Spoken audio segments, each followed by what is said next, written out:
흩어진 자들이 베니게와 구브로와 안디옥까지 이르러 유대인에게만 말씀을 전하는데, 그 중에 구브로와 구레네 몇 사람이 안디옥에 이르러 헬라인에게도 말하여 주 예수를 전파하니 주의 손이 그들과 함께 하심에 수많은 사람들이 믿고 주께 돌아오더라. 예루살렘 교회가 이 사람들의 소문을 듣고 바나바를 안디옥까지 보내니 그가 이르러 하나님의 은혜를 보고 기뻐하여 모든 사람에게 굳건한 마음으로 주와 함께 머물러 있으라 권하니, 바나바는 착한 사람이요 성령과 믿음이 충만한 사람이라. 이에 큰 무리가 주께 더하여 지더라. 바나바가 사울을 찾으러 다소에 가서 만남에 안디옥에 데리고 와서 둘이 교회에 1년간 모여 있어 큰 무리를 가르쳤고, 제자들이 안디옥에서 비로소 그리스도인이라 일컬음을 받게 되었더라. 아멘. 하나님의 말씀입니다. 네, 사도행전 세상으로 보냄받은 성령 공동체 19번째 시간입니다. 부흥하는 교회에는 이유가 있다라는 제목의 말씀을 나누겠습니다. 오늘 말씀은 이 그리스도인이라고 하는 표현이 처음 등장하는 곳입니다. 여러분은 세상에서 자신을 그리스도인이라고 혹시 소개해 본 적 있으십니까? 저는 그리스도인입니다. 저는 예수님을 믿는 사람입니다. 사실 이제는 정말 어지간한 믿음과 용기가 아니고서는 그렇게 고백하기가 쉽지 않습니다. 내가 이렇게 고백했다가 피해를 보면 어떡하지? 내가 이렇게 고백했다가 고객이 떠나가면 어떡하지? 이런 생각이 들기 마련이죠. 그래서 이 그리스도인이라고 고백하는 것은 정말 성령의 강권하심이 아니면 쉽지 않은 시대에 살고 있죠. 꽤 알려진 일화입니다만, 인도의 선교사였던 스탠리 존스라고 하는 감리교 선교사님께서 선교를 하다가 마하트마 간디, 이 마하트마는 위대한 영혼이란 뜻이죠. 인도의 위대한 영혼으로 불렸던 마하트마 간디를 만나서 이런 이야기를 한 적이 있습니다. 어떻게 하면 우리 기독교가 외국 정부, 외국 사람이라고 하는 냄새를 풍기지 않고 자연스럽게 인도에 녹아 들어가서 인도를 발전시키는 데 도움이 되는 그런 종교로 인식될 수 있을까요? 라는 질문을 겸손하게 간디에게 물어본 거예요. 간디가 명료하게 3가지를 답했다고 하죠. 먼저는 당신들의 종교를 과장하거나 과소평가하지 말고 있는 그대로 실천하십시오. 2번째, 사랑을 강조하고 이것을 당신들의 사역의 동력으로 삼으십시오. 왜냐하면 사랑은 기독교의 핵심이니까요. 간디는 성경을 읽었습니다. 특별히 이 산상수훈을 좋아했다라고 하죠. 근데 사실 이 3번째 말이 가장 먼저 말한 말입니다. 무슨 말을 했냐면, 나는 그리스도인들, 선교사들 모두가 예수 그리스도와 같은 삶을 살 것을 제안하고 싶습니다. 그렇다면 온 인도에 기독교가 퍼져나가게 될 것입니다. 이런 얘기를 한 거예요. 우리가 사실 이런 이유 때문에 내 자신을 그리스도인이라고 말하기가 굉장히 꺼려지는 이유이기도 합니다. 혹시 내가 주님의 영광을 가리는 거 아닐까? 내가 그리스도인이라고 했을 때 다른 사람들이 저 사람이 그리스도인이라고 생각하지는 않을까 싶어서 우리는 그리스도인이라고 말하기를 좀 두려워하는 경향이 있지 않습니까? 그런데 이 성경에서 말하는 이 그리스도인이라고 하는 오늘 본문에 보게 되면, 이거는 그리스도인들이 스스로 내가 그리스도인이다라고 말한 게 아니고 안 믿는 사람들이 가리켜서 표현한 명칭입니다. 자, 그래서 오늘 본문에 보게 되면 26절에 안디옥이라는 곳에 처음 불려지게 되죠. 제자들이, 주로 이제 제자들, 주님의 자녀 이렇게 불렸는데, 안디옥에서 비로소 혹은 처음으로 그리스도인이라고 일컬음을 받게 되었다. 그러니까 다른 사람들에 의하여서 저들은 그리스도인이야 라고 이렇게 불려지게 된 거예요. 그러니까 제자들은 스스로를 그리스도인이라고 부른 것이 없었어요. 언제까지요? 2세기, 심지어 기록에 의하면 후반까지. 물론 기독교 문서에는 그리스도인들이라는 표현이 나오긴 하지만 스스로를 그리스도인이라고 부른 것은 거의 2세기 후반 되어서야 불렀다라는 기록이 있을 정도입니다. 그러니까 이 그리스도인이라는 표현은 당시에 어떤 정치적 파당을 표현할 때 쓰는 그런 전미어를 써서 표현한 거예요. 예를 들면 이 헤롯을 쫓아가는 사람들에 대해서도 어떤 헤롯이라는 이름을 붙여서 헤로디안 이런 식으로 붙였거든요. 그러니까 그리스도인도 마찬가지입니다. 사람들이 보기에는 예수라고 하는 어떤 죽은 정치 지도자를 쫓는 사람들이야 라고 하면서 약간 비하하면서 조롱하는 투로 부른 것이 그리스도인이라는 표현이었습니다. 그래서 처음에는 이것이 어떤 조롱거리를 혹은 정치적 당파를 표현하는 의미로서 쓰였을지는 모르지만 가면 갈수록 이 의미는 이렇게 쓰이게 됩니다. 그리스도께 속한 사람들, 그리스도의 사람들, 그리스도를 닮은 사람들 혹은 작은 그리스도라는 의미에서 그리스도인이라고 그렇게 불려지게 되는 것이죠. 왜냐하면 사람들이 보기에 이들은 유대인이 아니었습니다. 그렇다고 해서 아예 안 믿는 이방인도 아니었습니다.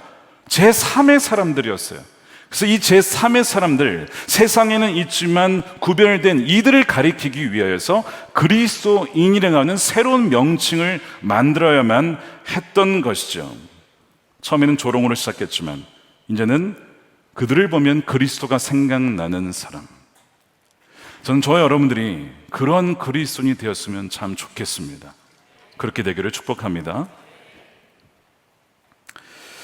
교회가 교회 될 때에, 그리고 그리스도인들이 정말 그리스도를 닮을 때에 그 자체가 선교가 되는 거예요. 그 자체가.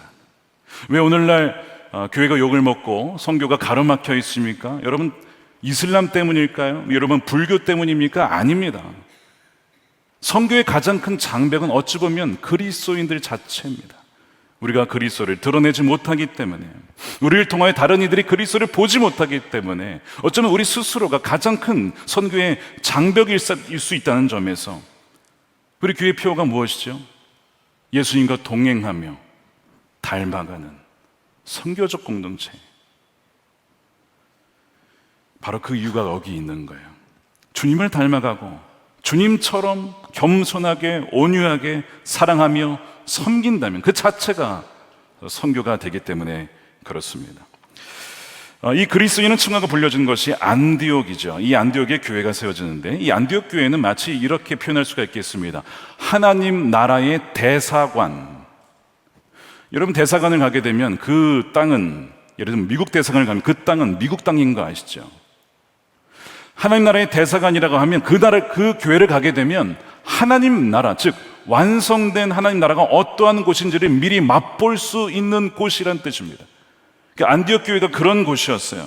그곳에 가면 완성된 주님의 나라가 어떤 곳이구나, 사랑으로 용납하며 인내하며 품어주며 병든 자가 낫고 방황하던 자가 회심하고 돌아오며 이런 일들이 일어나는 곳, 그래서 하나님 나라의 대사관이라고 불릴 만한 것이 바로 이 안디옥 교회였습니다. 이상한 것은 우리가 잘 아는 사도행전 2장에 예루살렘 교회가 아니고 안디옥 교회가 세계 선교의 발판이 되었다는 것이죠.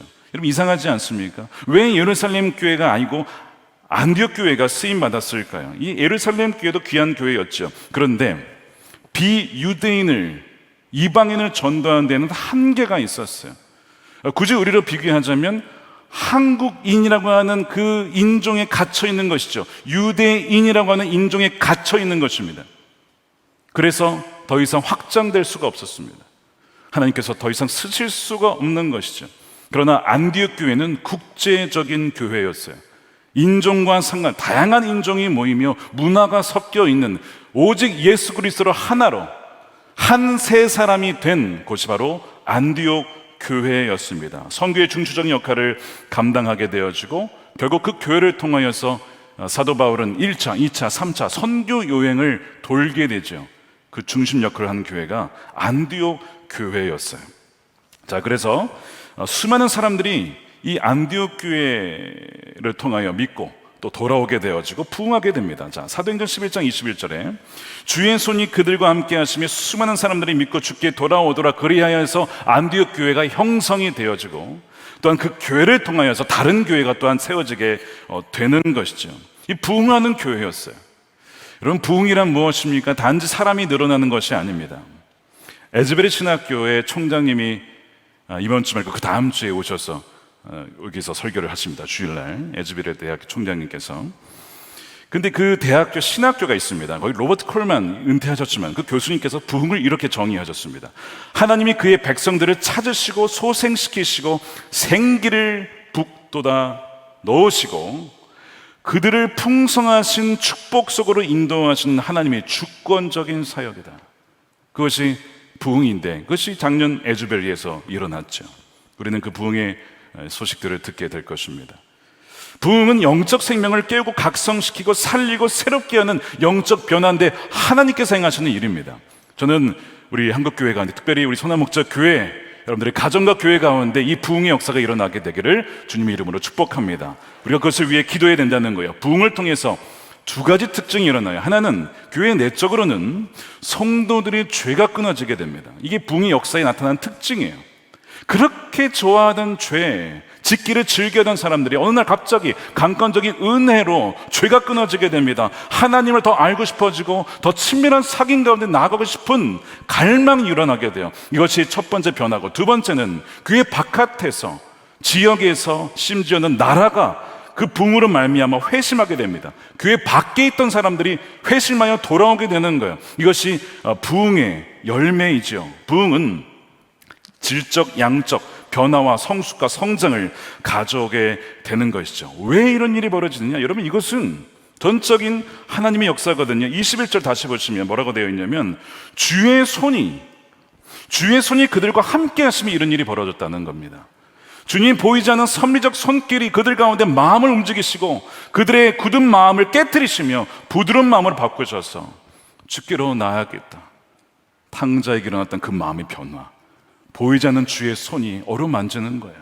격려하는 것입니다. 일으켜주는 것입니다. 끌고 오는 것입니다. 어디로? 주께로 끌고 오는 거예요. 주의 손이 그들과 함께하는 이 놀라운 은혜가 여러분들 삶에 부어지게 되기를 축복합니다. 그래서 그것이 부어질 때 죽은 영혼들이 깨어나게 되어지고 돌아오게 된다는 거예요. 그 주님께서 부흥을 행하신다면 여러분 지금도 행하실 수 있다는 것이죠. 믿으십니까?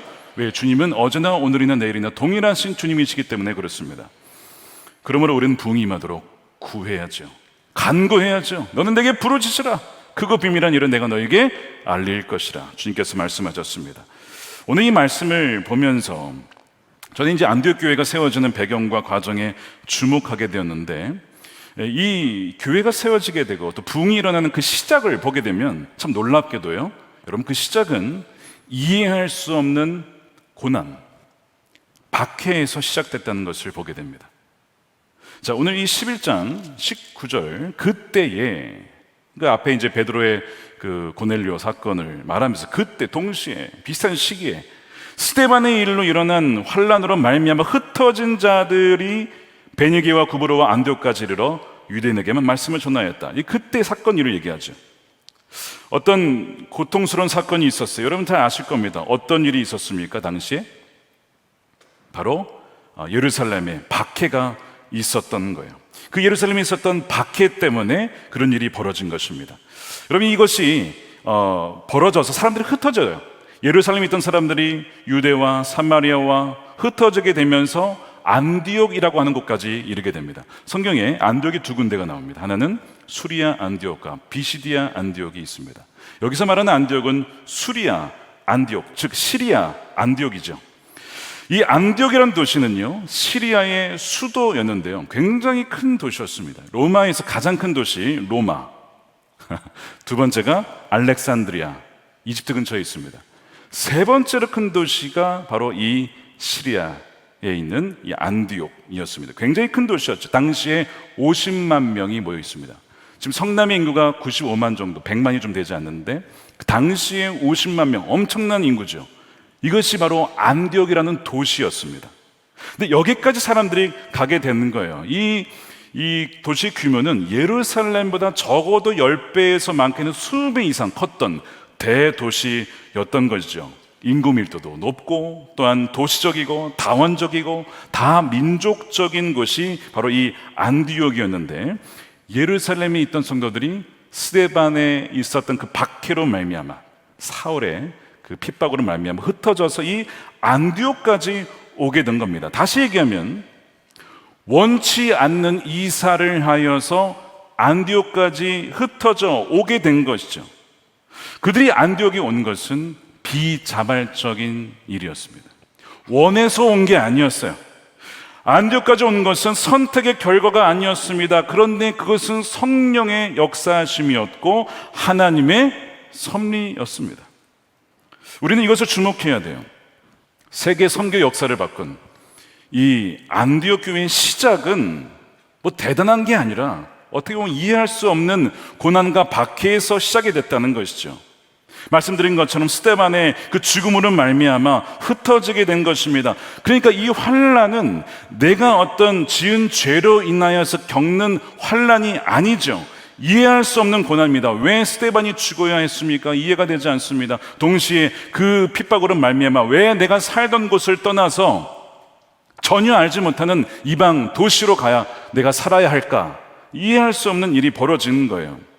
이 예루살렘에 있다가 쫓겨난 흩어진 사람들에게 죄가 하나 있다면 이것을 하나 꼽을 수가 있겠습니다. 분명히 예수님께서 예루살렘을 떠나라고 했잖아요. 사마리아 땅끝까지 가라고 했는데 가지 않은 나태의 죄가 죄라고 한다면 죄라고 할 수 있겠죠. 그러나 그렇게 적용한다면 스데반도 죄를 지은 거죠. 그것이 아니라 이들이 받은 지금 박해와 고난은 이해할 수 없는 이성을 벗어난 고난이었습니다. 시편 43편에 시편 기자가 자신의 고난을 이렇게 표현합니다. 주는 나의 힘이 되신 하나님이시거늘 어찌하여 나를 버리셨나이까? 마치 내가 버림받은 것 같은, 살던 곳에서 쫓겨났잖아요. 비자발적인 어떤 사건으로 말미암아 영 다른 곳으로 오게 된 것이죠. 내가 어찌하여 원수의 억압으로 말미암아 슬프게 다니나이까? 심지어 여기 또 최종 목적지가 아닌 거죠. 지금 사는 것이 불안해진 것입니다. 우리가 이해할 수 없는 고난이 있어요. 그리고 마치 하나님이 나에게 관심 없는 것처럼 느껴질 때가 있죠. 그런데 오늘 본문의 19절은 스데반의 일로 일어난 환난의 결과를 말해주고 있어요. 당시에는 왜 우리가 이런 핍박을 받고 떠나는지는 알 수 없었으나, 그런데 시간이 지나고 보니까 이제 이유를 알게 된 것입니다. 그들이 안디옥까지 가게 된 것은 우연이 아니라 성령의 인도하심이었습니다. 환난과 핍박과 고난이 아니었다면 절대로 가지 않았을 그곳이 안디옥이었습니다. 그리고 거기에서 복음이 전해져요. 누군가에게는 이 안디옥이라는 것이 이 성남일 수도 있습니다. 할렐루야. 누군가에게는 그 지역, 그 안디옥이라는 것이 사실 문화와 언어와 환경이 전혀 다른 외국일 수도 있어요. 누군가에게는 그 지역이요, 지금 고통스러워하는 직장일 수도 있습니다. 어떤 분이 상담을 하시면서 요청하시면서 말씀하신 것이, 지금 제가 있는 직장을 떠나고 싶은데 떠날 수도 없고 제가 원해서 간 곳도 아닙니다. 가지도 못하고 떠나지도 못하고 머물기도 어려운, 목사님 제가 어떻게 해야 할까요? 그런 고민을 털어놓은 분이 계셨습니다. 그런 거예요. 이 안디옥이라고 하는 이 이방 지역의 도시에 내가 왜 와야 했을까? 그런데 여기서 와서 주님께서는 우리로 하여금, 그들로 하여금 복음을 전하게 하셨어요. 주유 예수 그리스도, 아니 주 예수, 그 복음을 전하게 합니다. 그러면서 교회가 생겨지게 되죠. 이해할 수 없었으나 하나님께서는 다 계획이 있으셨어요. 가라 그러면 가지 않으니까 이해할 수 없는 고난을 통하여 옮겨오게 된 것이 안디옥이었고, 거기에서 성령께서는 그들을 통하여 예수님이 주, 바로 왕이시라고 선포하게 하십니다. 그리하여 안디옥 교회가 세워지고 그 안디옥 교회를 통하여 사도 바울의 1차, 2차, 3차 선교가 이루어지게 되는 것이죠.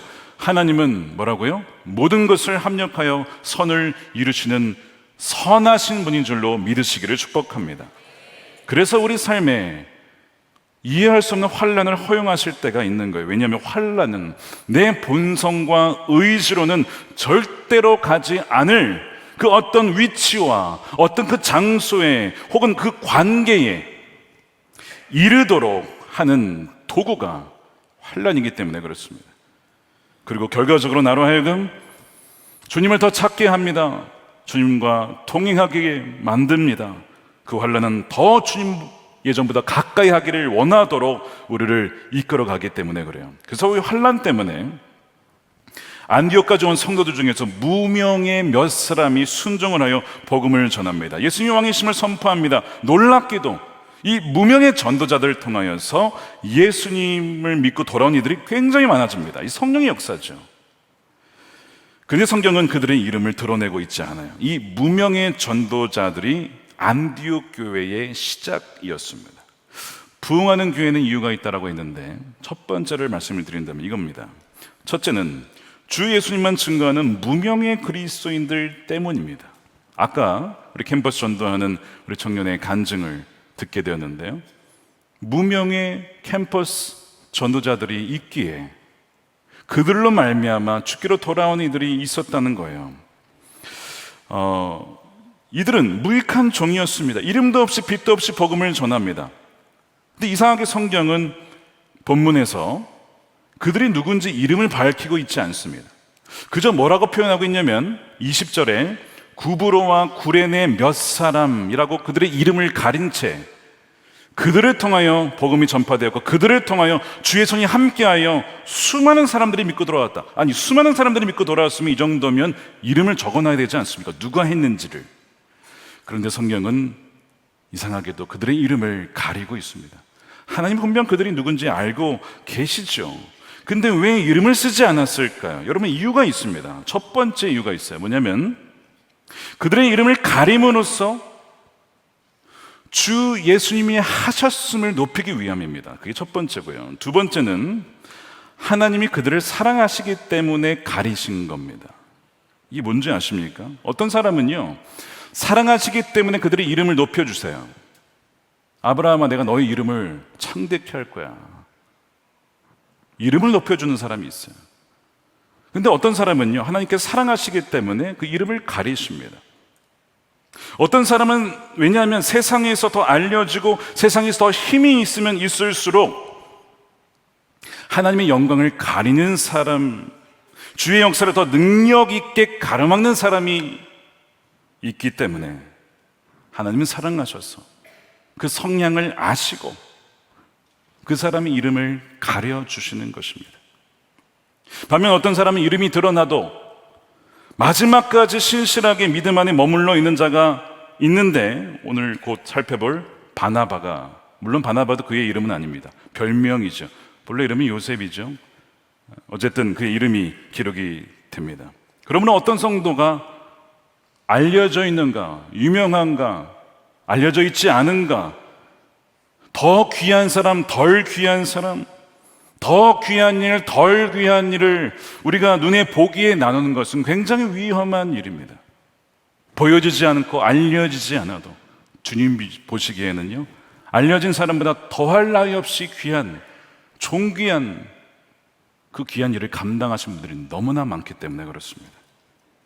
그러므로 가장 중요한 것은 그 사람이 하나님이 주권적으로 시키신 일에 순종하는가, 얼마나 더 민감하게 주님의 뜻을 분별하고 있어야 할 나의 위치에 있는가,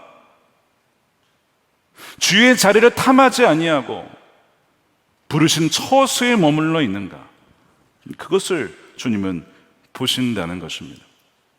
저는 이렇게 많은 분들 앞에 서서 말씀을 전하지만 말씀드린 것처럼 하나님 앞에서는요, 이름도 없이 빛도 없이 보이지 않는 곳에서 복음을 전하는 이들의 상이 비교할 수 없이 클 수 있다는 것을 성경은 곳곳에서 말씀하고 있습니다.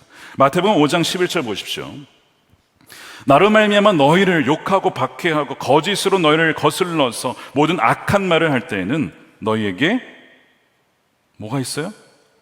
복이 있나니. 아멘입니까? 정말 여기에 아멘 하실 수 있으면 여러분 복 있는 분들입니다. 기뻐하고 즐거워하라, 하늘에서 너희의 상이 큼이라.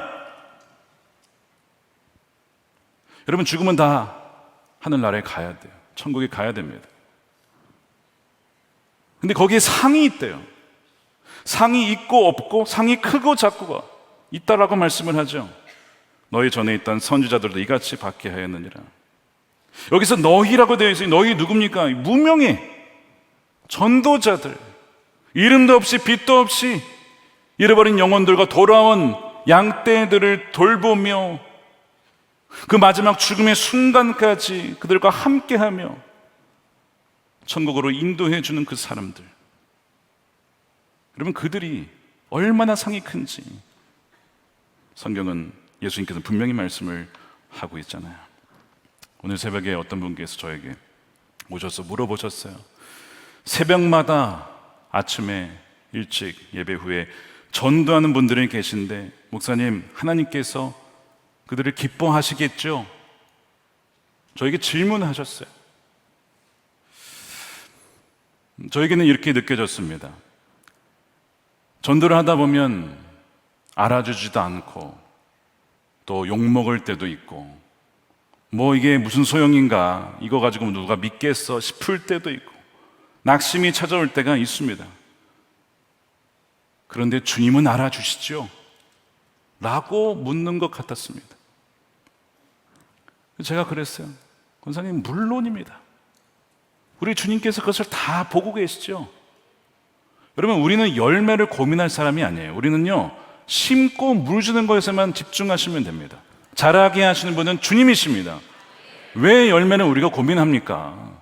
왜 주님도 고민은 안 하시지만 주님께서 하실 일을 왜 우리가 사서 거기까지 고민을 하시냐 이거예요.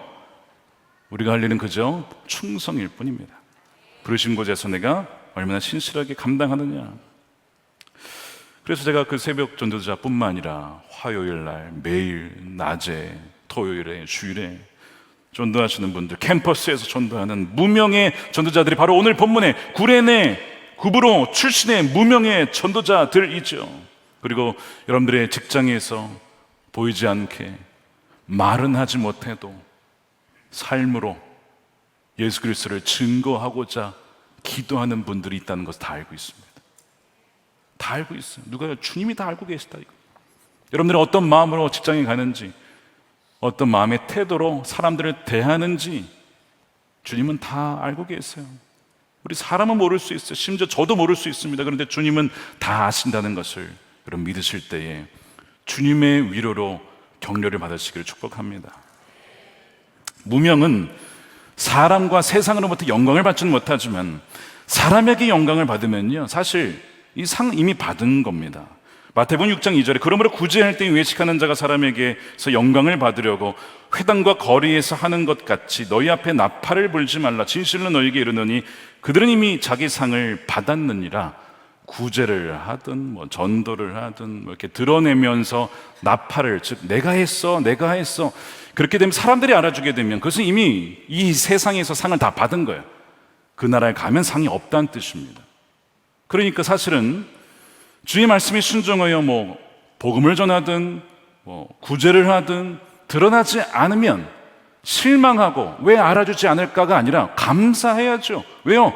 하늘에 막 그냥 상이 막 쌓이는 거니까. 아멘입니까? 그래서 혹시 알아주지 않는다고 섭섭이가 찾아왔을 때 이 말씀으로 물리치시길 바랍니다. 어서 집에 가라. 돌려보내셔야 됩니다. 그래서 세상에 알려지는 것은 사실 이미 이 세상에서 상을 받는 거예요. 기도도 마찬가지죠. 사람들에게 보이기 위한 기도는 이미 자기 상을 받은 것이죠. 전도와 양육도 마찬가지입니다. 그러니까 감춰질 때 주어지는 상이 있어요. 그래서 주님께서는 어떤 사람에게 이것을 이 사람에게 드러내면 이 사람의 이름이 드러나거나 어떤 귀한 사역이 드러나서 이 사람이 좀 넘어지겠다 싶으면 감추어 주시는 것이 하나님의 어떤 은혜인 것이고 사랑인 것입니다. 그래서 이 지금 이방인 지역에 최초로 세워진 교회라는 타이틀이 구브로와 구레네 지금 무명의 사람이지만 이들의 이름이 드러났더라면 아마 이들이 이랬을지도 몰라요. 내가 이방인 최초의 교회를 세운 사람이야. 그러면서 고개가 이제 딱 이렇게 돌아가면서 이제 내려오질 않아. 고개가 이렇게 그렇게 되는 거예요. 뭔지 아시겠죠? 내가 주님이 하셨다고는 하지만 주님께 나를 그러면서 포인트가 거기에 있어. 주님이 아니야. 그렇게 되는 거죠. 그래서 주님께서는 사랑하시면 감추어 주시는 거예요. 그러니까 안 알려지는 것이, 오늘 이름이 없잖아요. 얼마나 이것이 또 은혜 아니겠습니까? 그들을 보호하시려고 그들의 이름을 감추신 것이지만 하나님 절대로 그들의 헌신을 잊지 않으신다는 거예요. 히브리서 6장 10절 말씀 볼까요? 하나님은 불의하지 아니하사 너희 행위에 그 이름을 위하여 나타낸 사랑으로, 뭘로요? 사랑으로 이미 성도를 섬긴 것과 이제도 섬기고 있는 것을 잊어버리지 아니하시느니라. 아멘이죠. 잊어버리지 않으신다고요. 제1차, 2차 미국의 대각성이 있었는데 2차 대각성 운동의 주역으로 알려진 인물은 찰스 핀이라고 하는 목회자입니다. 원래 변호사였다가 나중에 부름받고 목회자가 되었죠. 이 찰스 핀이 옆에는 무명의 기도자, 물론 나중에 알려지긴 했지만 당시는 무명이었습니다. 다니엘 내시라고 하는 분이 있었어요. 48살에 자신을 이 찰스 핀을 위한 중보 기도자로 헌신을 합니다. 그 찰스 핀이가 도시를 다니면서 부흥 집회를 하게 되면 짧게는 며칠, 길게는 몇 주 전부터 그 도시를 가서 그 도시에서 그 집회를 위해서, 영혼들을 위해서 기도를 합니다. 금식하며 기도를 합니다. 한 방을 빌려서 사람들과 함께 중보 기도를 했던 사람, 그 이후에 찰스 핀이가 가서 말씀을 전하면 도시의 부흥이 일어났던 것입니다. 이 다니엘 내시는 알아준 사람이 거의 없었어요. 아는 사람만 알았습니다. 그리고 그가 죽었을 때 그의 묘비에 이렇게 적혀 있었습니다. 다니엘 내시 기도의 용사, 찰스 핀이의 동역자. 물론 이 땅에서는 무명의 기도자였지만 하늘의 상이 클 것입니다. 지금 우리 교회에도 무명의 중보 기도자들이 많이 있습니다. 오늘 집회를 위해서도 몰래 기도하시는 분들이 있어요. 이름을 모르는 중보 기도자들이 곳곳에 있습니다. 여러분, 주일 예배도 마찬가지입니다. 1부, 2부, 3부, 4부, 5부 그냥 드려지는 것 같죠? 곳곳에 여러분들을 위하여서 기도하는 분들이 계세요. 여러분들이 말씀을 들으시다가 성령의 역사에 경험을 하셨습니까? 감동이 되셨습니까? 여러분, 그 성령께서 하신 일이지만 무명의 기도자들의 중보 기도에 헌신이 있었다는 걸 잊지 마십시오. 그들이 기도했기 때문에, 여러분들이 자리에 앉은 그곳에서 그 영역을 위하여서 기도했기 때문에 주님께서는 그들의 기도에 응답하셔서 각 사람의 상황에 맞게 말씀으로 깨우쳐 주시고 그들을 인도하신 것입니다. 그러므로 선을 행하되 낙심하지 마십시오. 절망하지 마십시오. 원치 않는 고난을 당하여도 선하신 주님을 신뢰하시기를 축복합니다. 부흥하는 교회의 두 번째 이유가 있습니다. 성령과 믿음으로 충만한 바나바와 같은 그리스도인이 있었기 때문입니다. 자, 하나는 두 축이 있습니다. 하나는 무명의 전도자들, 또 하나는 바나바라고 하는 별명이긴 하지만 이름이 알려진 그리스도인이 있었기 때문에 그래요. 예루살렘 교회가 이 안디옥에서 놀라운 그 회심 역사가 일어났다는 것 소식을 듣게 됩니다. 이것도 듣게 된 것도 성령의 역사죠. 그래서 누구를 보내냐면 요셉인데 이름이 바나바를 그 안디옥 지역으로 파송을 합니다. 그러면서 그 바나바를 이렇게 묘사하죠. 24절이죠. 바나바는 착한 사람이요, good man, 선한 사람이라는 것입니다. 하나님 보시기에 선한 사람이요 성령과 믿음이 충만한 사람이라 이에 큰 무리가 주께 더하여 지더라. 이 바나바로 인하여서 또한 큰 무리가 주께로 돌아오게 됩니다. 여기서 착하다는 것은 하나님을 닮은 그 선함이 있다는 것이고, 이 성령의 열매 중에 양선이라고 하는 선한 일을 하게 되어지는 것은 성령의 역사죠. 그러니까 착한 것은 성령의 역사 때문에 착해지는 것이고, 성령을 누리게 되는 것은 믿음 때문이고, 그 믿음이 주어지는 것은 하나님 말씀을 들음 때문에 오는 것입니다. 이것이 다 인과관계예요. 다 이유가 있는 것이죠. 그러나 바나바는 말씀으로 충만했던 사람이에요. 말씀을 깊이 알았던 사람입니다. 묵상했던 사람입니다. 그걸 통해서 성령의 충만함을 받고 성령의 충만함을 통해서 믿음을 갖게 되어지고, 그 믿음을 통하여서 또한 계속해서 성령의 역사가 나타나게 되는 것이죠. 그래서 이 안디옥 교회 두 축이 무명의 전도자들과 바나바였습니다. 특별히 성령과 믿음으로 충만했다고 했는데 그 모습이 어떤 모습일까요? 여러분들이 생각하는 성령과 믿음으로 충만한 모습은 어떤 모습인가요? 바나바를 보니까 네 가지 특징이 나타납니다. 첫 번째, 바나바는 하나님의 부르심에 순종하는 자였어요. 22절 보니까 아까 말씀드린 것처럼 예루살렘 교회가 보냈을 때 즉각 순종하여 안디옥까지 꽤 먼 거리입니다. 북쪽으로 한참 올라가야 돼요. 거기까지 가는 거예요. 여러분, 순종하는 자에게 무엇을 주신다고 했죠?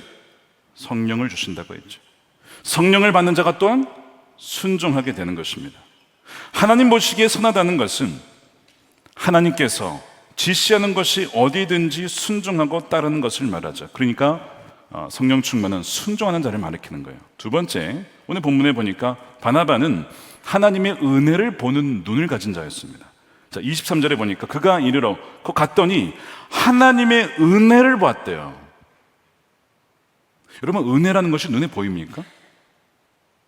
은혜는 추상명사죠. 보이지 않아요. 근데 봤대요. 영의 눈으로 보는 겁니다. 사람을 볼 때에 하나님의 은혜가 저들 가운데 임하고 있구나 하는 것을 분별할 수 있었어요. 비록 갓 태어난 교회이긴 하지만 부족한 점도 많고 연약한 점도 많지만 그러나 하나님의 은혜가 임하고 있음을, 긍정적인 부분을 볼 수 있는 사람이 바나바였습니다. 여러분들은 교회나 사람을 볼 때에 좋은 점과 나쁜 점 중에 뭐가 더 먼저 보입니까? 사람마다 성향마다 달라요. 어떤 사람은 부족한 게 먼저 보이고 어떤 사람은 좋은 게 먼저 보입니다. 어떤 사람은 계속 나쁜 것만 보고 어떤 사람은 계속 좋은 것만 봅니다. 근데 어쨌든 이 바나바는 먼저 가자마자 본 것이 부족해도 하나님의 은혜가 있으니 그것이면 된다라고 하는 그 은혜를 볼 줄 아는 사람이었습니다. 이게 굉장히 귀한 모습이에요. 왜냐하면 교회에서 사람을 세울 때에 꼭 필요한 것이 바로 이 관점입니다. 이런 부분이 약하고 이런 부분이 좀 부족하지만 하나님의 은혜가 있으니 이 사람은 은혜 안에 성장하겠구나, 가능성을 보는 거예요. 바나바에게 그런 눈이 있었어요. 여러분들에게 이런 주님의 눈, 은혜의 눈이 열려지게 되기를 축복합니다. 주님께서 바라보는 눈이 바로 그것이죠. 주님께서 우리의 안고 일어섬과 생각을 다 아십니다. 여러분, 오늘 하루 종일 우리가 무슨 생각했는지 주님이 다 아신다면 주님이 우리를 기뻐하실까요? 슬퍼하실까요? 아니면 우울해하실까요? 여러분, 그 담대하게 말하기 쉽지 않으실 거예요. 저도 마찬가지입니다.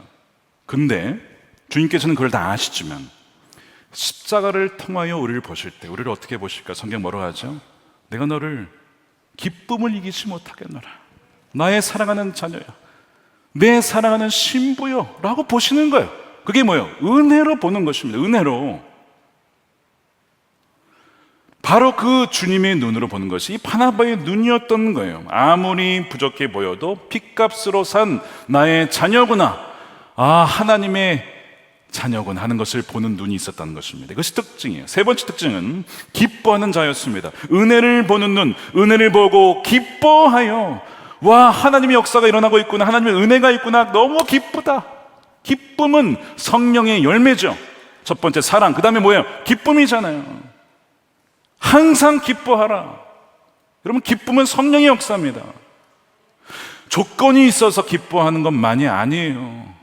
그렇지 못할 때에도 모든 것을 주님이 섭리하심으로, 그 사랑의 주님께서 주관하고 계심으로 나는 여전히 기뻐하리로다. 그 기뻐하는 자가 이 바나바였다는 것이죠. 네 번째, 마지막으로, 이게 이제 오늘의 포인트고 이게 마지막 결론이 되겠습니다. 바나바는 성령으로 권면하는 자였습니다. 이것이 안디옥 교회가 될 수 있었던 아주 결정적인 요인이었습니다. 다시 한번 23절 보시게 되면요, 이렇게 되어 있습니다. 그가 이르러 하나님의 은혜를 보고 기뻐하여 모든 사람에게 굳건한 마음으로 주와 함께 머물러 있으라 권하니. 이 권하니가 굉장히 중요한 포인트예요. 이 바나바의 이름의 뜻은 격려의 아들, 위로의 아들, 이런 뜻입니다. 그는 자신의 이름에 걸맞게 사람들이 만난 사람마다, 모든 사람에게 어디 가지 말고 주와 함께 머물러 있어. 자꾸 주님을 떠나려고 엉덩이 들썩들썩 할 때마다 주와 함께 어딜 가려고 그래? 머물러 있어 라고 했던 사람이 이 바나바였던 것이죠. 여기서 이 권하다라고 하는 단어가 굉장히 중요한 단어예요. 두 가지가 합쳐진 단어입니다. 하나는 파라, 하나는 칼레오입니다. 파라는 함께라는 의미고, 칼레오는 누군가에게 소명을 불러 일으키다라는 뜻입니다. 합치면 누군가의 곁에 가서, 함께 옆에 가서 그 사람의 잊혀졌던 소명을 불러 일으키는 거예요. 너 원래 이렇게 지음받은 존재 아니야. 너 하나님의 작품이야. 너 하나님의 자녀야. 너 원래 예수님과 동행했던 사람이잖아. 너 원래 예수님 믿었던 사람이잖아. 근데 지금 어떻게 된 거니? 라고 그 옆에 가서 그의 잊혀졌던, 잃어버렸던 소명을 불러일으키는 것이 파라칼레오입니다. 누군가가 죄의 종노릇하며 살아갑니다. 욕망의 종노릇하며 살아갑니다. 그래서 그의 곁에 가서 진리의 말씀을 들려주는 것이죠. 그래서 죄에서 자유하고 그리스도의 종이 되며 그리스도의 자유인이 되어서 죄의 종노릇하지 않도록 그를 일깨워주는 것이 파라칼레오, 이것이 바나바가 했던 것인데, 오늘날 권사라고 하는 이 직분, 권하다, 권면하다, 바로 이 파라칼레오에서 나온 단어죠. 그래서 누군가가 자신의 본분을 잊은 채 있어야 할 자리를 떠났거나 떠나라고 할 때에, 방황할 때에 다시 본래의 자리, 주님과 교제하는 그 자리, 기도의 자리, 말씀 묵상의 자리, 그 자리로 잡아주는 사람, 그 사람이 바나바였고 이것이 파라클레오고, 하나님은 그 사람을 선한 사람이다 라고 말씀을 하시는 겁니다. 그래서 이 파라칼레오는 부드럽고 강한 두 단어가 결합된 단어죠. 함께 있는 것은 굉장히 부드럽죠. 따뜻하죠. 뭔가 온기가 느껴지죠. 근데 한편 이 소명을 불러일으키는 것은 진리를 들려줘야 되기 때문에 마치 의사의 메스 칼처럼 우리를 찌르고 베는 것 같지만 사실은 우리를 살려내는 칼과 같습니다. 그 이 두 가지가 결합된 것이 파라칼레오예요. 그러면서 곁에 있으면서 이것이 당신이 가야 할 방향입니다. 이것이 주님께 머물러야 할 이유입니다 라고 하면서 계속 말씀을 찔러주는 거예요. 아프지만 그래야 살아나니까, 아프지만 그래야 그 영혼의 암덩어리가 도려지니까. 여러분, 바나바를 통해서 안디옥 교회가 부흥하게 되는 거예요. 우리 교회에 바나바 분들이 계시죠? 1:1 양육을 통해서. 여러분, 이게 보통 일이 아닙니다. 그 영혼을 붙잡아주고, 누구에게? 주님께로 머물러 있도록 붙잡아주고 말씀을 약하는 일이 교회의 부흥과 성장에 얼마나 중요한 역할을 하는지 모릅니다. 그래서 여러분들이 바나바로 섬기는 분들이 계시다면 우리 주님께서 잘하고 있다라고 여러분들을 격려하고 계시는 거예요. 계속 그 자리에 머물러서 그 방황하는 영혼들을, 또한 아직 주 예수님을 알아가는 이들에게 말씀을 먹여서 살려내라, 자라나도록 해라 라고 주님 말씀하시는 것이죠. 여기서 중요한 것은 사랑 안에서 사랑 안에서 진리를 말하는 것, 이것이 굉장히 중요합니다. 왜냐하면 사랑 없이 진리를 말하면요, 사람은 상처를 받습니다. 마음을 닫아버립니다. 반면에 이 진리 없이 사랑만 하면 어떤 경향이 있냐면 성장하지 못합니다. 때로는 부족한 부분들에 대해서 말할 수 있어야 돼요. 아이들을 훈육할 때에 너 이거 거짓말한 거잖아 라고 자녀야 만나서 대면을 해서 말해줘야만. 불편하죠. 마음 아프죠. 그러나 그래야만 자녀가 성장하는 것입니다. 사랑한다고 해서 다 눈 감아주면 그게 사랑일까요? 아니라고 하는 거예요. 그래서 사랑 안에서 진리를 함께 담아주어야 할 때만 자라날 수가 있는 것입니다. 그래야만 교회는 건강하게 세워지는 거예요. 자, 말씀의 근거를 한번 제가 몇 가지를 대보겠습니다. 성경에 보면 사람들이 구원받지 못하는 이유를 이렇게 표현합니다. 데살로니가 후서 2장 10절에 이렇게 말씀해요. 불의의 모든 속임으로 멸망하는 자들에게 있으리니 이는 그들이 진리의 사랑은 사랑인데 진리가 담긴 사랑이래. 이것을 받지 아니하여. 그럼 구원 못 받지 못하는 거예요.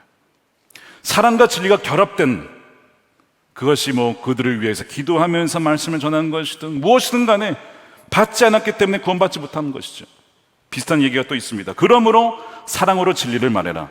에베소서 4장 15절입니다. 우리는 사랑으로 진리를 말하고 살면서, 자, 그렇게 되면 모든 면에서 자라난다는 거예요. 어떻게 자라요? 예수님을 닮은 그리스도인으로. 성령의 열매가 풍성하게 맺혀지는 사랑과 기쁨과 화평과 이런 것들이 막 풍성하게 맺혀지는 주님을 닮은 모습으로 자라가게 된답니다. 언제요? 사랑으로 진리가 말해질 때만. 어느 둘 중에 하나만 있어도 안 됩니다. 둘 다 있어야 돼요. 그래야만 머리가 되시는 그리스도에게까지 장성한 분력으로 자라가게 되는 거예요. 내가 왜 10년, 20년 교회 생활을 했지만 나 왜 예수님을 닮지 못했을까? 둘 중에 하나입니다. 사랑이 없거나 진리가 없거나 아니면 둘 다 없을 수도 있습니다. 그럼 대개 둘 다 없는 경우는 별로 없어요. 교회 나오신 분들은. 하나는 너무 율법적이거나 하나는 너무 방임적으로 자랐거나. 아닙니다. 둘 다 있어야 된다는 거예요. 이 파라칼레오가 이토록 중요한 거예요.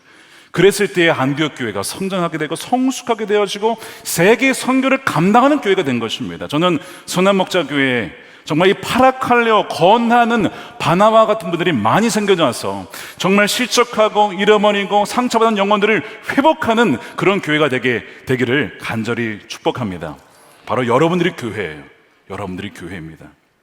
이 파라칼레오란 단어가 탕자 이야기도 나오는 거 아십니까? 여러분 탕자 이야기는 잘 아실 거예요. 탕자가 방황하다가 집에 돌아왔어요.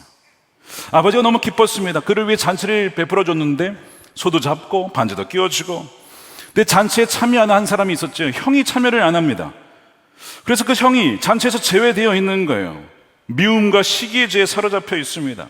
그때 아버지가 형에게 가서 하는 말씀이 있었어요. 이 아버지는 누굽니까? 하나님의 아버지를 가리키죠. 이런 얘기를 하셨습니다. 누가복음 15장 28절에 형이 노예에 들어가고자 하지 아니하고는 아버지가 나와서 권한대. 이 권한대가 파라칼레오입니다. 그럼 무엇이라고 권했을까요? 이런 얘기죠. 제가 좀 의역을 해서 각색을 좀 해보겠습니다. 얘야, 너는 항상 나와 함께 있지 않냐느냐? 너가 잊고 있구나. 내 것이 너 것이고 너 것이 내 것이고 왜 너는 잃어버린 아들이 되려고 하느냐? 그러면 안 된다 내 아들아. 돌아와라 내 아들아. 정신 차려야 한다라고 하면서 눈물 글썽이며 그 아버지가 사랑하는 형 그 아들에게 권하지 않았겠습니까? 정죄하며 말했을까요? 사랑 없이? 아닙니다. 그렇다고 해서 사랑으로만 그냥 무조건 괜찮다라고 했을까요? 그렇지도 않죠. 사랑 안에서 진리를 말씀하고 있는 거예요. 그러니까 이 하나님 아버지가 파라칼레오의 원조이시죠. 진정 자녀를 위해서 애통해하며 눈물로 사랑 안의 진리를 전하는 것입니다. 그래서 이 파라칼레오는요, 죄송하지만 문자로는 충분하지 않습니다. 전화도 충분치 않을 수 있습니다. 왠지 아시죠? 전화는 상대방의 얼굴을 보지 못합니다. 눈과 눈이 마주쳐야 합니다. 그 사람의 표정과 전심과 진심이 느껴져야 돼요. 사랑하는 아들아, 너는 여기서 제외되는 것이 내가 원치 않는다. 내 마음이 너무 아프구나. 아들아, 내 것이 다 너의 것이다. 너의 동생도 다 너의 동생, 나의 아들, 우리 다 가족 아니냐 라고 하면서 그 글썽이면서 눈물로 사랑 안에 애통이 하면서 진리를 전하는, 이것은요, 만났을 때 적어도 영상으로 줌을 통해서라도 그것이 가능한 것이지 다른 방법으로는 안 되는 거예요. 자, 그래서 히브리서의 10장 25절에 우리가 왜 만나야 되느냐, 우리가 왜 속회를 모여야 되느냐, 속으로 모이느냐 이렇게 나옵니다. 모이기를 피하는 어떤 사람들의 습관과 같이 하지 말고 오직 권하여. 이게 뭘까요? 파라칼레오입니다. 오직 권하여 그날이 가까움을 볼수록 더욱 그리하자. 여러분, 이 10장 25절 후반부를 읽어보시면 깜짝 놀라실 겁니다. 경고의 말씀이 담겨 있어요. 어떤 경고냐면 예수님을 믿었다가 떠나간 사람들이 받게 될 경고가 담겨 있습니다. 제가 읽지는 않겠습니다. 그래서 그들에게 권하라는 거예요. 사랑으로, 진리로. 그들이 이대로 계속 가게 되면 어떤 일이 벌어질지를 아니까 내버려 두지 말라는 것이죠. 그래서 권하라는 것입니다. 그것이 바로 이 10장 25절 말씀이에요. 안디옥에 거듭난 새로운 영혼들이 막 태어나기 시작했습니다. 너무 기뻐서 하나님의 역사가, 은혜가 너무 크구나. 근데 이들은 얼마든지 세상을 돌아갈 수도 있는 것이죠. 돈 욕심 때문에, 명예 때문에, 성공 때문에, 다른 이들에 대한 시기와 질투, 아까 그 형처럼 언제든지 백슬라이딩 할 수가 있습니다. 넘어질 수가 있습니다. 그러나 그들이 세상 풍자에 휘둘리지 않고 예수 그리스도 안에 머물러 있을 수 있도록 해야 하지 않겠습니까? 그때 필요한 것이 권면이에요. 권면. 사랑하는 진리를 말하여 권할 때에 끝까지 주님과 동행하며 주님 앞에 서게 되는 귀한 영혼들이 된다는 것입니다. 바나바가 했던 일이 이거죠.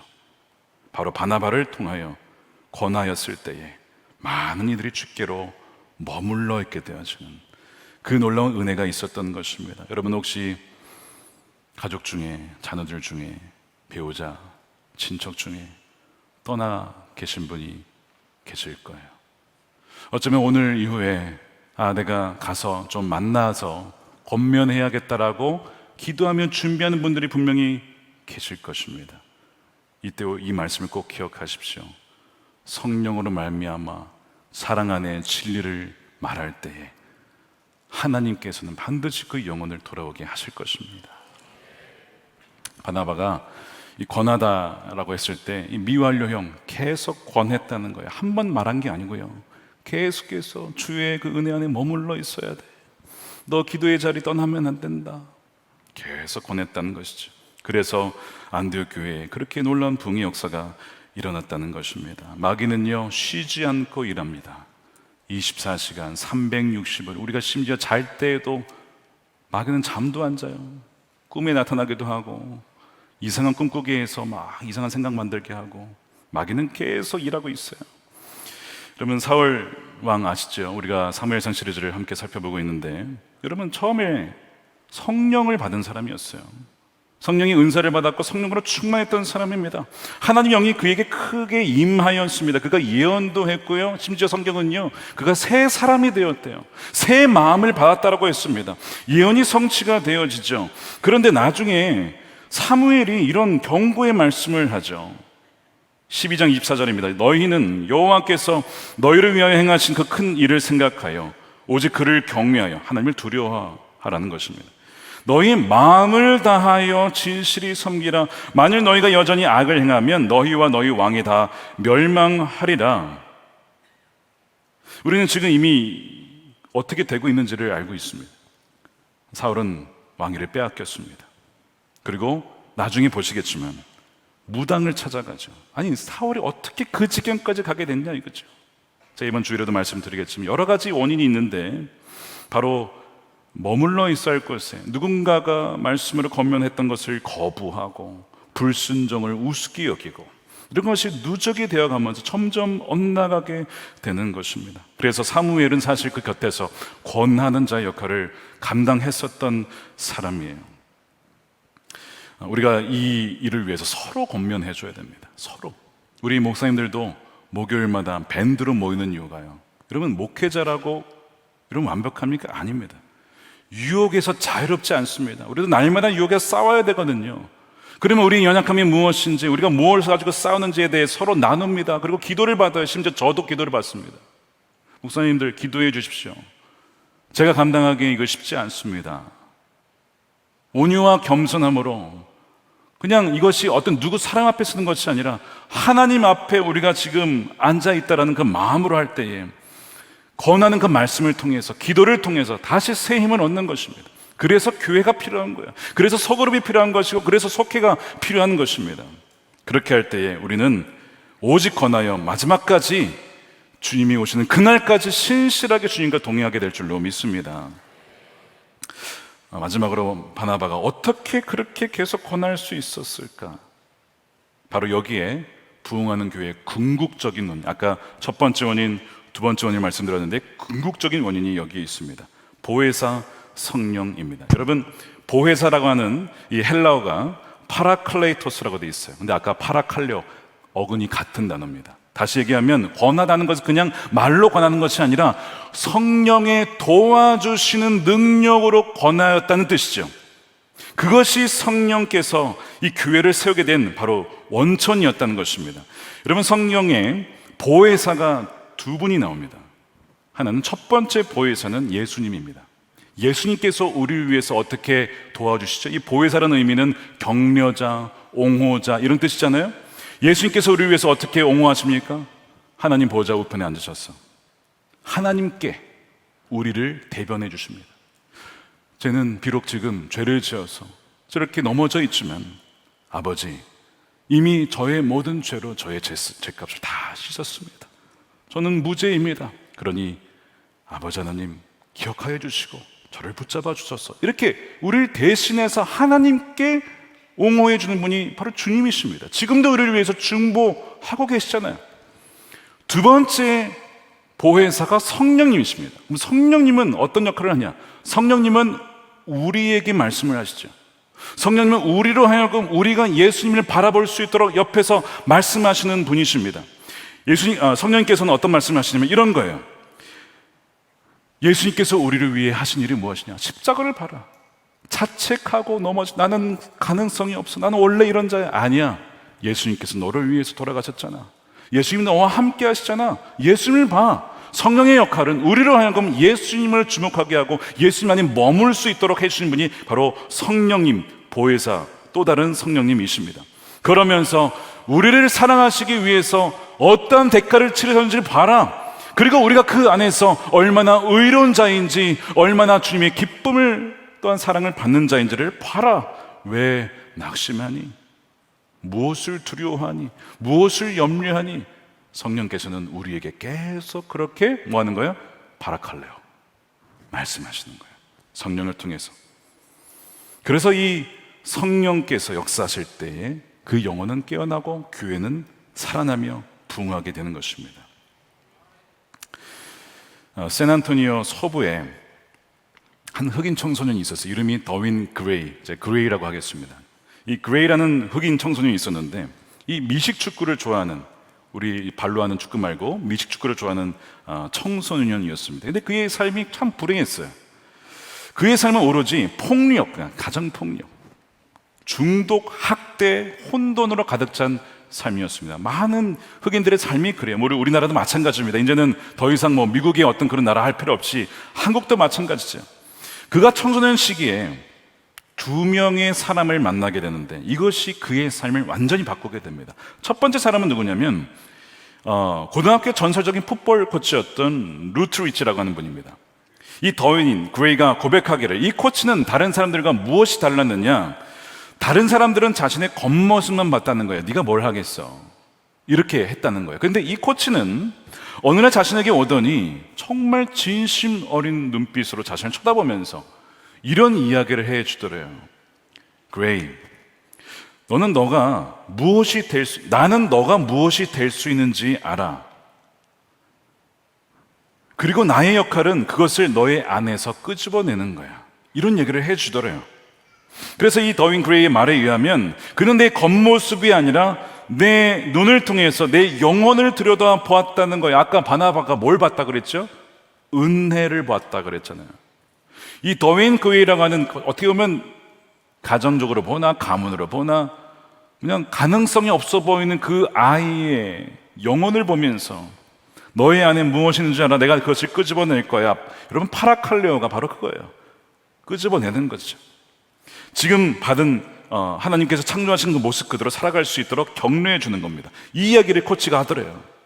두 번째 만남은 스티브 그랜트라고 하는 미식축구 선수입니다.